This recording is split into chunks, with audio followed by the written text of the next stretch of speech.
There's a baseball prodigy out there who's gotten the attention of big Hollywood names.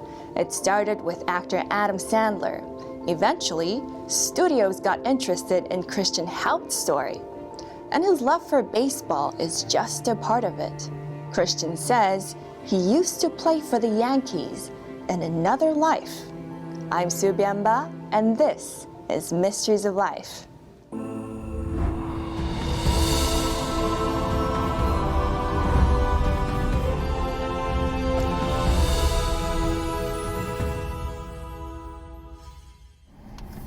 I've come across many topics and stories that some may find hard to believe, and that's completely understandable. What I've also noticed in life is how unconventional ideas, be they scientific or spiritual, for example, can be rejected as soon as they're brought up. I said, do you see anyone in here who doesn't like Babe Ruth? Kathy Bird and her family know what that's like. And Christian immediately pointed to this right here. And then he said, that's me. They say they believe he is the reincarnation of a baseball legend from the 1920s. The idea, so unfamiliar to Kathy, who is Christian, emerged when her teenage son was a toddler. He would say, I used to be a tall baseball player. I was tall. And we would correct him, I would correct him and say, oh yes, you will be a tall baseball player. And really just ignored it and brushed around it, even though something's kind of strange. He had to wear his baseball uniform every day, like full socks and hat and pants, and even in the summer when it was so hot. And then one day he just got so frustrated, like that moment I'll never forget, is he was standing in the living room and I was pitching him balls, and he said it, I used to be a tall baseball player. And I said, oh yeah, one day, I did the thing, I corrected him, one day you'll be a tall baseball player. And he stomped his foot on the ground and he said, no, I was tall like Daddy. Here you go, you ready? See that scoop? Even though his curious claims were dismissed, Christian's natural talent for baseball wasn't. At some point, he got the attention of a comedian and actor, Adam Sandler, on YouTube. Kathy says Sandler's casting director saw a video of her son she had uploaded. You gonna play for the Red Sox or the Yankees? He likes Matt Kemp.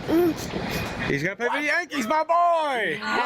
While Kathy and Christian were in Boston for the film, they went to a Yankees and Red Sox game. What would happen there at Fenway Park, the oldest stadium in Major League Baseball history, made it clear to Kathy that her son wasn't playing games. I saw a picture of Babe Ruth and I was like, I don't like him, he's mean to me. I stormed out of the stadium mad. It was very embarrassing because people were walking by and they're like, oh, this kid's onto something. Babe Ruth was kind of a jerk. I was laughing and I'm kind of like hiding my face. But really, these moments, they seem funny and silly, but he was so emotionally charged by these memories. Like, we actually had to leave the stadium, even though we had tickets to see the game. He just was very upset. Do you remember what you remembered when you were little? I actually don't, because it kind of faded away once I started turning 6 and 7. I just lost all train of memory from it. And as he explored the world of baseball, Kathy, putting 2 and 2 together, started to open up, embarking on a spiritual exploration to understand what her son was experiencing. So she went to an authority, her church's pastor. And that did not go well. Kathy recalls the pastor saying that what Christian was experiencing was something to be worried about. Perhaps the doing of an unwelcome spirit. That was something that was really upsetting. So I kind of, I'm still Christian and we still have our Christian beliefs, but it kind of sent me on a different path. And I ultimately discovered a woman named Carol Bowman, and she wrote a book about children's past lives. And once I started seeing the patterns, and in her book she describes when children are sharing these memories, oftentimes it's right before bed, right after they wake up. But once I found Carol, she was the one who kind of guided me. And she said, just ask questions, listen, ask questions, no leading questions. And you also should try to show him pictures from that time period and see if he recognizes anything or anyone or can share with you anything. who Christian may have been in a past life was still a mystery to Kathy at this point. Following past life therapist Carol Bowman's advice set off the journey of discovery. So this photo was the first photo I showed Christian after he had told us many things about being a tall baseball player in the 1920s when they were taking trains. So I found this picture of the 1927 Yankees. And I asked Christian, do you see anyone in here who doesn't like Babe Ruth? So Christian looked at the photo, he looked at all the faces, and he immediately pointed to this one and said, that's me. I didn't know who this was at the time. So what I had to do later was go down and Google that team and figure out who this was. So that's when I found out it was Lou Gehrig. Baseball Hall of Famer Lou Gehrig, the man who set baseball's original Iron Man streak of 2,130 games played in a row. Set in 1939, the record stood unbroken for over 50 years. Gehrig, a fellow Yankee to Babe Ruth, is considered a legend. But Gehrig's history is bittersweet. He announced his retirement after being diagnosed with ALS, a disease that harms the nervous system. The following words of Lou Gehrig would be mythologized in baseball history. So I close in saying that I might have been given a bad break, but I've got an awful lot to live for. In 1941, Gehrig succumbed to what we now call Lou Gehrig's disease. This is the Hall of Famer that Christian says he used to be. After he had pointed to Gehrig in that picture, Kathy says she followed Bowman's advice, kept calm, and pulled out more old pictures of the Yankees. He pointed to the same player, she says, every time.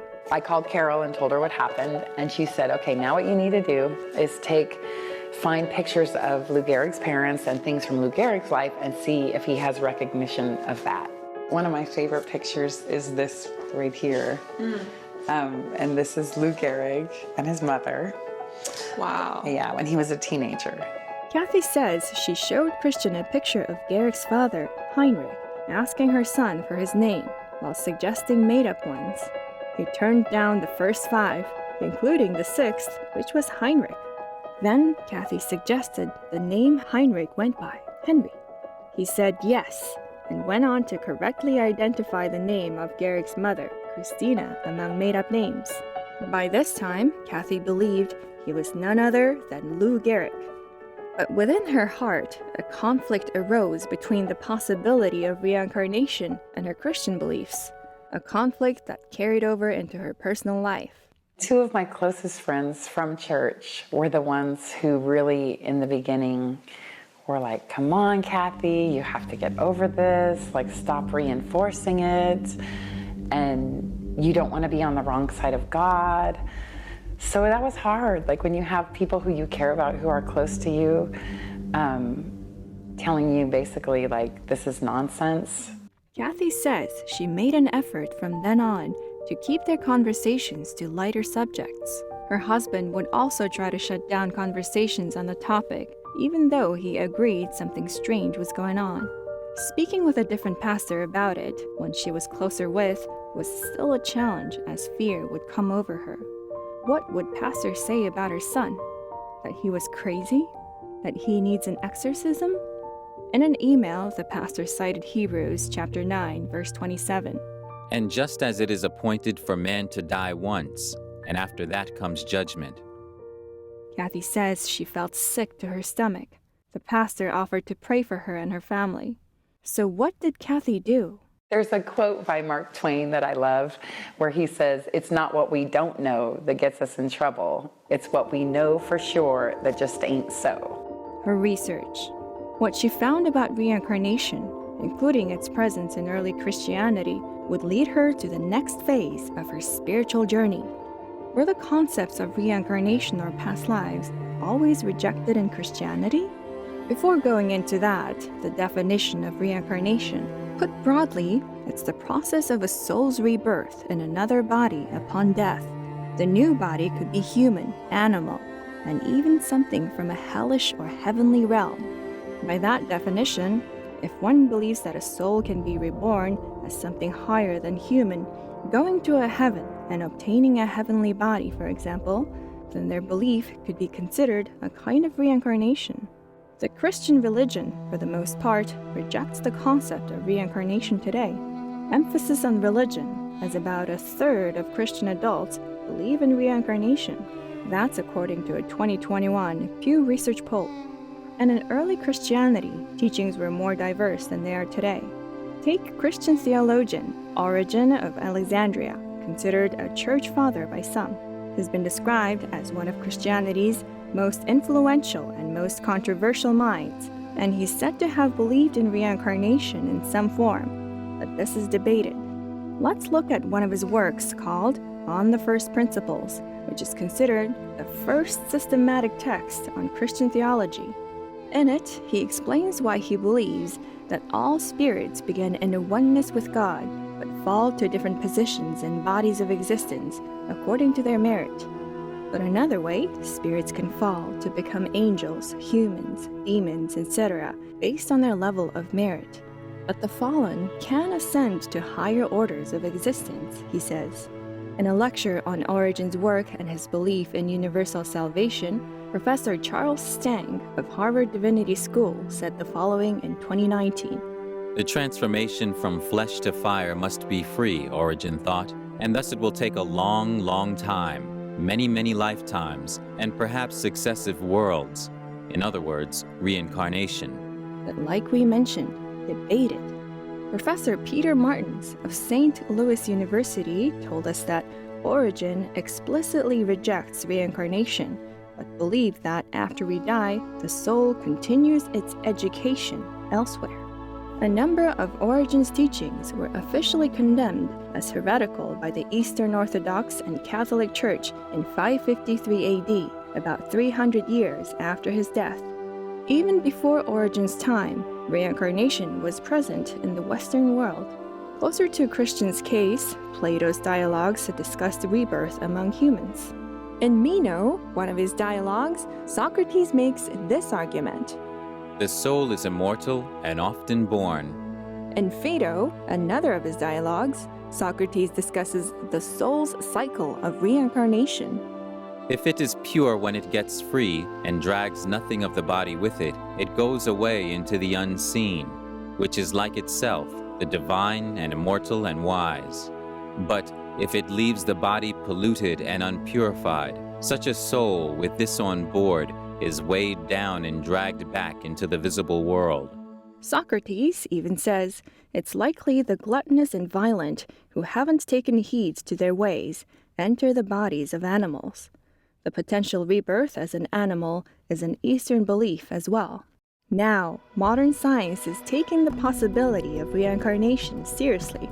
In a previous episode, we interviewed Carol Bowman, the past life therapist who offered Kathy advice.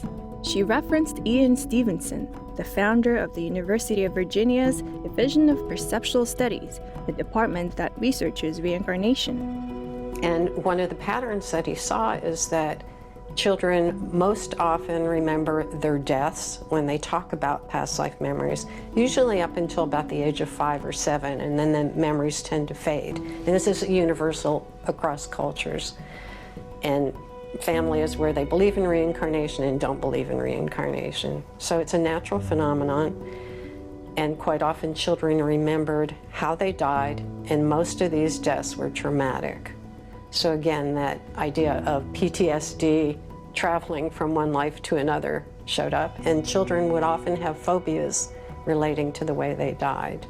Christian said that he started losing his memories of being Lou Gehrig when he was 6 or 7. Stevenson's division, formed over 50 years ago, still researches reincarnation today. In 2020, its director, Dr. Jim Tucker, said that they've studied over 2,500 past life cases in children, and that about 2/3 of them were solved. A case is considered solved when the child's description of specific past life details, such as location, match a real location and the people who had lived there. Through her work as a past life therapist, Bowman guides patients through what they believe are emotionally charged past life memories. By doing this, she says patients can be healed of their trauma by making sense of their past. Having done her research on reincarnation, Kathy slowly began to forgive herself for going beyond the Christian beliefs she had at that time. She says this unleashed a new sense of freedom in her, eventually contacting Dr. Tucker from the University of Virginia, a life event that would push her spiritual thinking even further.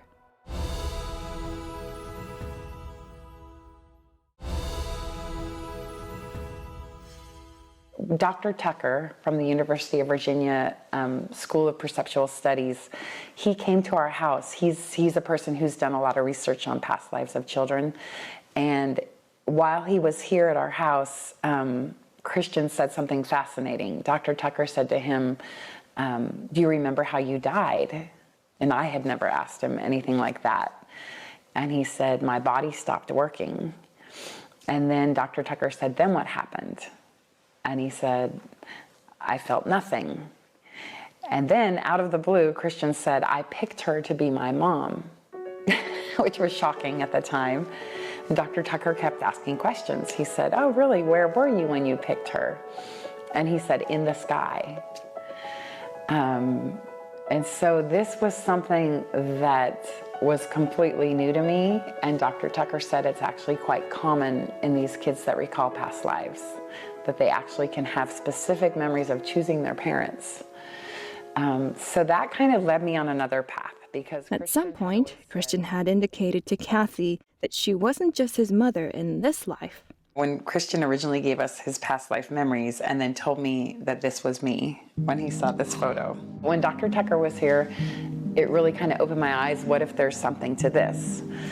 So I went and I did a past life regression, which again is not a Christian thing to do necessarily, right? I had some guilt around going under a hypnotic state and accessing this, but it was really the most fascinating experience of my life. I have the transcripts. So that to me was really where the proof came through. What happened through these regressions is some information came through about the life of Lou Gehrig's mother. Her name was Mom Gehrig. She was a great woman, a great supporter of baseball, just a great, great person. And through my regressions, it came through that she had some items that she had shared with a family, like a charm bracelet, a watch that Lou Gehrig had given her. So I went on a journey to find these people. It involved going to Cooperstown, New York, to the Hall of Fame Museum, going through piles of documents about Lou Gehrig's life just to find this family. I tracked down this little boy I had seen in my past life regression as a 10-year-old that Lou Gehrig's mother was living with and had given this watch to. I found the family. They had also donated items to the Hall of Fame Museum. And I went, and it was awkward at first to go out and try to meet them and say, hey, do you have Lou Gehrig's watch? But we did meet, and he was a 73-year-old pastor, and he had this watch that I had seen her give to him as a child. And he was able to confirm all the details of my past life regression, that Lou Gehrig's mother lived with them. We went and saw the house that I saw in the regression. It was exactly as I saw it. That pastor she met was Reverend Ken Steigler, who referred to Lou's mom as Mom Gehrig. Convinced of it all, Kathy would go on to make one of the biggest decisions of her life: keep this to themselves or write a book about her family's experience. A book that could be read by anyone, their friends, their family members, and fellow Christians, opening their lives to potential criticism, widespread condemnation, and spiritual discrimination.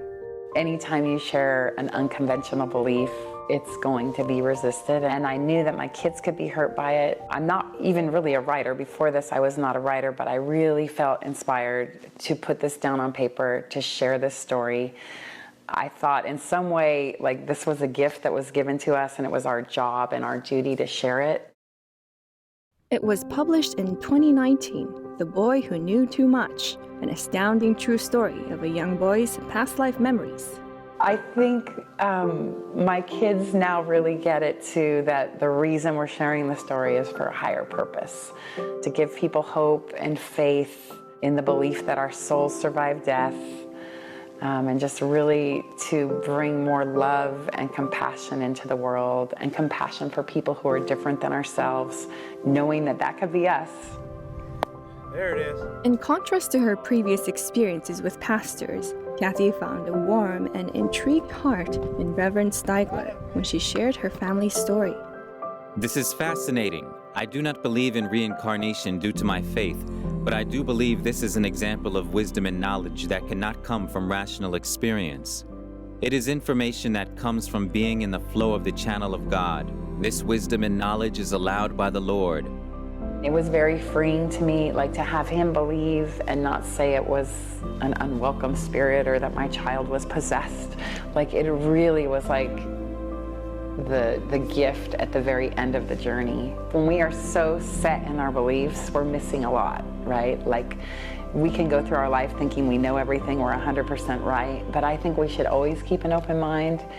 And I think that near-death experiences, children with past lives, things that give us insights into the mystery of life are there for us. These gems are there for us. I don't resent, the church not believing, because really people are, a product of their beliefs.